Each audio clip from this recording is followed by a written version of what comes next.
የሶስትን የስድስትን የዘጠኝን ቁጥሮችን ድንቅነት ብቻ ብታውቅ የአጽናፈ ዓለም ቁልፍ ይኖርሃል። ከአንድ ጀምረን በእጥፍ ብንቀምር ሶስትን ስድስትን ዘጠኝን አናገኛቸው። ዘጠኝ በኔ እይታ ወይም በቁጥር ህግ ማለት እንችላለን ንጉሰ ነገስት ነው ማለት ይቻላል። የቁጥሮች የነገስታት ንጉስ። 0 እስከ 9 ያሉትን ቁጥሮች ደምረን የመጨረሻ ውጤቱ 9 እንደሆነ እስቲ ተመልከቱ ስክሪኑ ላይ ክቡራን ተመልካቾቻችን።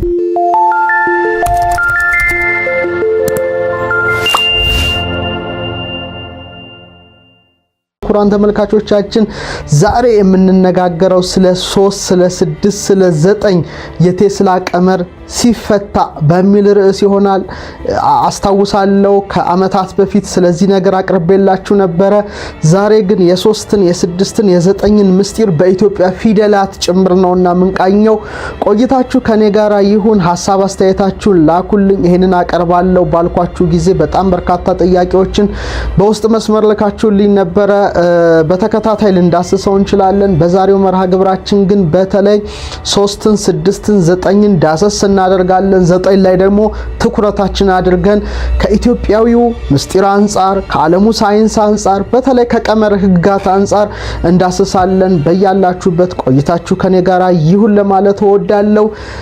ታላቁ ተመራማሪ ጋሊሊ በአንድ ወቅት እንዲህ ብሎ ነበረ፣ ተፈጥሮ ቋንቋ አላት፣ ቋንቋዋ ግን ቁጥር ነው ይላል። ስለዚህ ብዙ ነገር የተገነባው በቁጥር በመሆኑ እኛም ራሳችን ቁጥሮች በመሆናችን ምክንያቱም ሰው ስንል ራሱ 7 ነገር ማለታችን ነውና በዝርዝር ዛሬ ስለ 3 ስለ 6 ስለ 9 እንነጋገራለን። በተለይ በጣም ብዙ ምርምርን የሰራው በጣም ታዋቂው ስመጥሩ የክፍለ ዘመኑ ምርጥ ሊቄት የሚባለው ኒኮላ ቴስላ በ3 በ6 በ9 ላይ የራሱን ምርምር አድርጓል። በተለይ ኒኮላ ቴስላ ከ1856 እስከ 1943 ዓመተ ምህረት ድረስ የነበረ ነው። ምን ይላል? የ3ን የ6ን የ9ን ቁጥሮችን ድንቅነት ብቻ ብታውቅ የአጽናፈ ዓለም ቁልፍ ይኖርሃል እያለ በአድናቆት ስለ 3 ስለ 6 ስለ 9 ይህ ተመራማሪ ገልጾታል። 3 ምንድነው? 6 ምንድነው? 9 ምንድነው? የአጽናፈ ዓለም ቁልፉ ምንድነው? በዛሬው መርሃ ግብራችን ላይ በተወሰነ መልኩ ልንዳስሰው እንችላለን የሚል እምነት አለኝ። ቆይታችሁ ከኔ ጋር ይሁን። 3 6 9 የነዚህ ምስጢራትን ብታውቅ ወይም የነዚህን ጠቀሜታ ብቻ ብታውቅ የአጽናፈ ዓለም ቁልፍ ይኖርሃል ይላል ኒኮላ ቴስላ።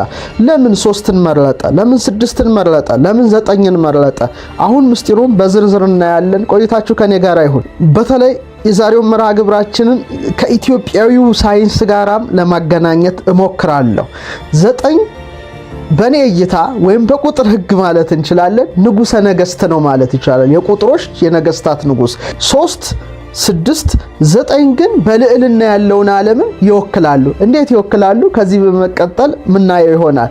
ከሲስተም ውጪ ናቸው፣ ከቁጥር ሲስተም ውጪ። ለምሳሌ ከአንድ ጀምረን በእጥፍ ብንቀምር 3ን 6ን 9ን አናገኛቸው። ለምሳሌ አንድ እንውሰድ። በስክሪኑ ላይ እንደምታዩት አንድ ነው። 1 ሲደመር 1 2 ነው። 2ም 2 ነው። 2 ሲደመር 2 4 ነው። 4ም 4 ነው። 4 ሲደመር 4 8 ነው። 8ም 8 ነው። 8 ሲደመር 8 እንደምታዩት በእጥፍ ስትቀምሩት 16 ነው። ወደ አንድ አሃዝ ስትለውጡት 1 ሲደመር 6 7 ነው።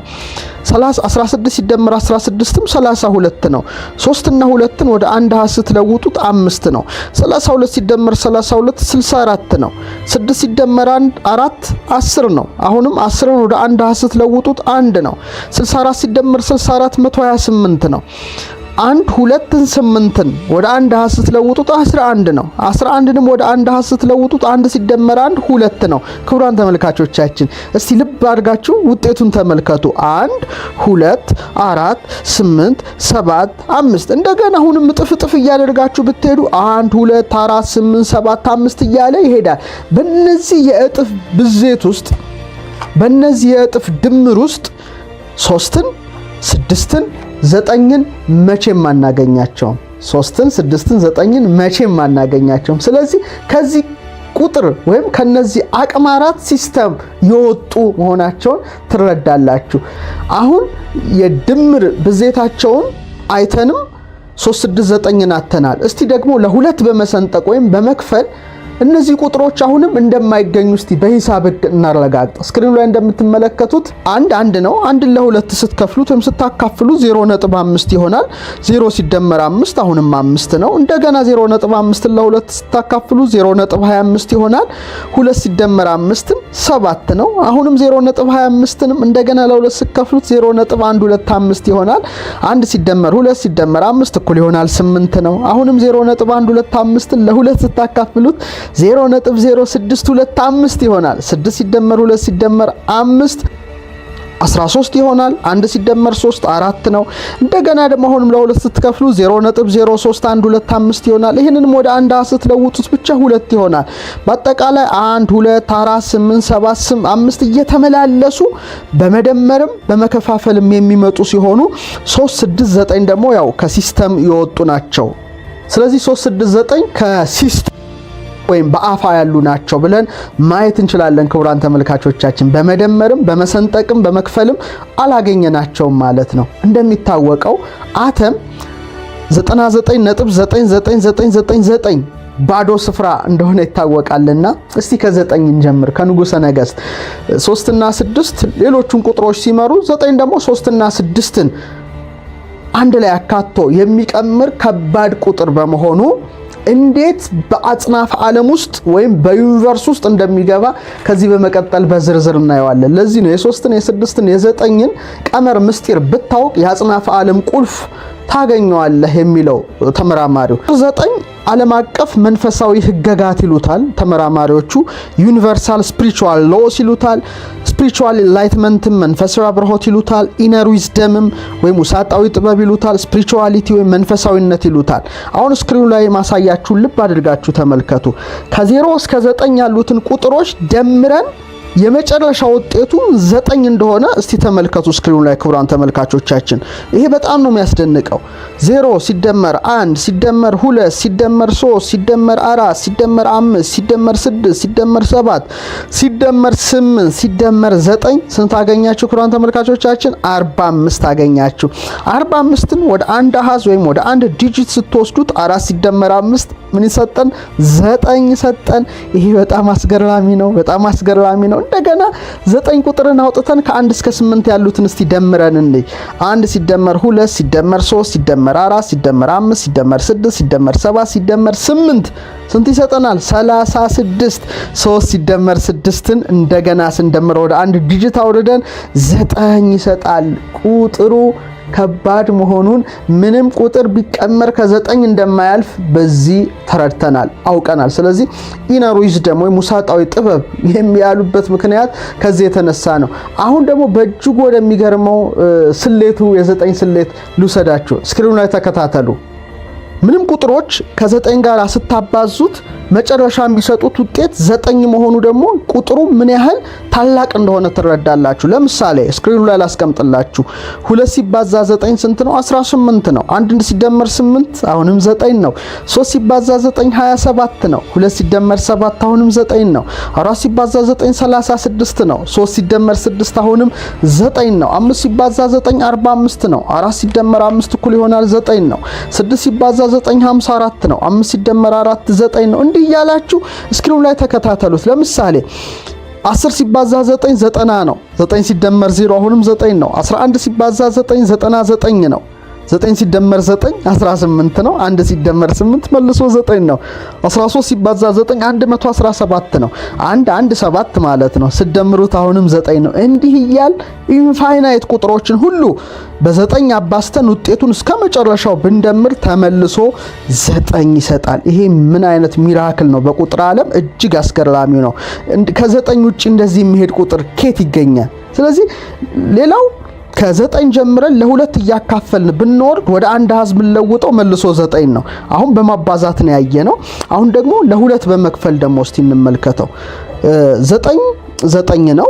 ለሁለት ስታካፍሉት 4.5 ነው። አሁንም 4 እና 5ን አገኘ ሲደምሯቸው 9 ነው።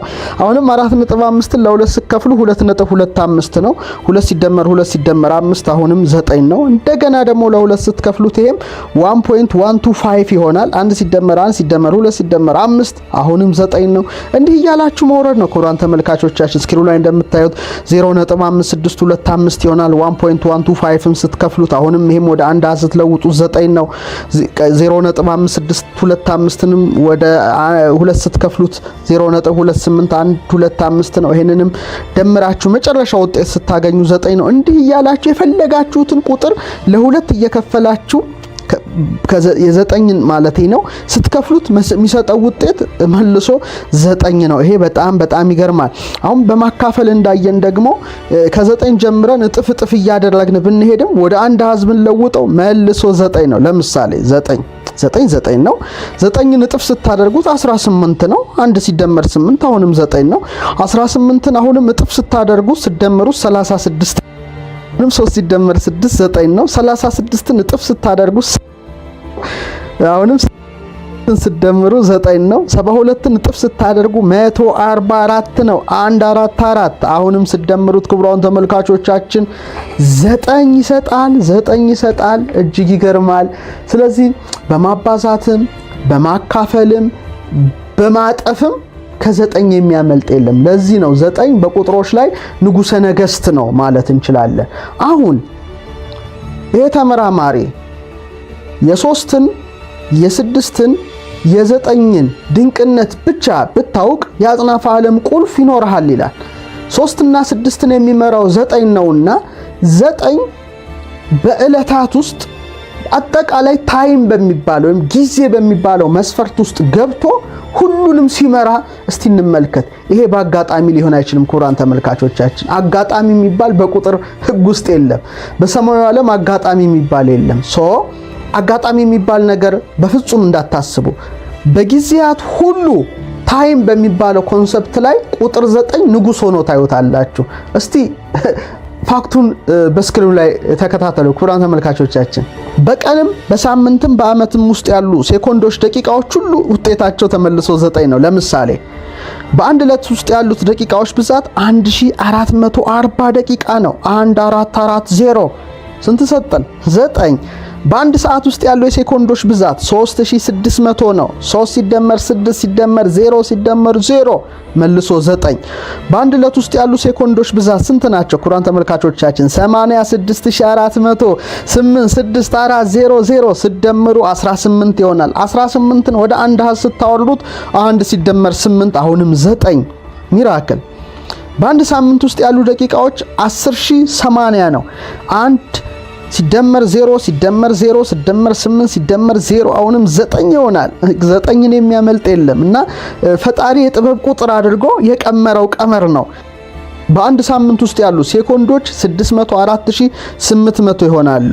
6 ሲደመር 0 ሲደመር 4 ሲደመር 8 ሲደመር 0 ሲደመር 0 18 ይሰጣል። 18ን ወደ አንድ አሃዝ ስታወርዱት 1 ሲደመር 8 አሁንም 9 ነው። ካልኩሌተራችሁን አውጥታችሁ ወይም ባይምሯችሁ አስቡ። በአንድ አመት ውስጥ ያሉ ደቂቃዎች 525600 ናቸው። 5 ሲደመር 2 ሲደመር 5 ሲደመር 6 ሲደመር 0 ሲደመር 0 ሲደመር 0 18 1 እና 8 አሁንም 9። በአንድ አመት ውስጥ ያሉ የሴኮንዶች ብዛት 31,536,000 ናቸው። አሁንም 3 ሲደመር 1 ሲደመር 5 ሲደመር 3 ሲደመር 6 ሲደመር 0 ሲደመር 0 ሲደመር 0 18 1 እና 8 9። ስለዚህ ይሄ ነገር አጋጣሚ ሊሆን እንዴት ይችላል? ስለዚህ ታይም ወይም ጊዜ በሚባለው ልኬት ውስጥ ቁጥር 9 ንጉሠ ነገሥት ሆኖ ቁጥሮችን ሁሉ ሲመራ እንመለከታለን። ምን ያህል ታላቅ ቁጥር እንደሆነ በዚህ መረዳት ይገባቸዋል። ይህ እንግዲህ በጣም በእጅጉ የሚያስደንቅ ነው ክቡራን ተመልካቾቻችን። ሌላው በጣም አስገራሚነቱ የቁጥር 9 ስክሪኑ ላይ ያሳያቸዋል። ቁጥሩን ሁሉ ደጋግሞ ማምጣቱ ነው። ቁጥሩን ደጋግሞ የማምጣት ብቃቱ ወደር የሌለው ነው። ወደር የለሽ ያደርገዋል። ለምሳሌ ከ0 እስከ 9 ያሉት ቁጥሮች ከ9 ጋር ተባስተው ሲደመሩ ቁጥር አንድን ብቻ ነው እየደጋገሙ የሚሰጡት። በጣም አስገራሚ ሲሆን የሚደጋገመው ቁጥር አንድ ደግሞ ብዛቱ የተደመረውን ቁጥር ያህል መሆኑ ደግሞ ቁጥር 9ን የበለጠ ድንቅ ያደርገዋል። ለምሳሌ 0 ሲባዛ 9 ሲደመር 1 ከ1 ጋር ስለደመርን ውጤቱ 1 ነው። 1 ሲባዛ 9 ሲደመር 2 ውጤቱ ስንት ነው? 1 ነው። ከ2 ጋር ስለተደመረ 12ን ደግሞ 1 እና 2ን በ9 አባስተን በ3 ስንደምር 1 እንደ አሌፍ ይሰጠናል ማለት ነው።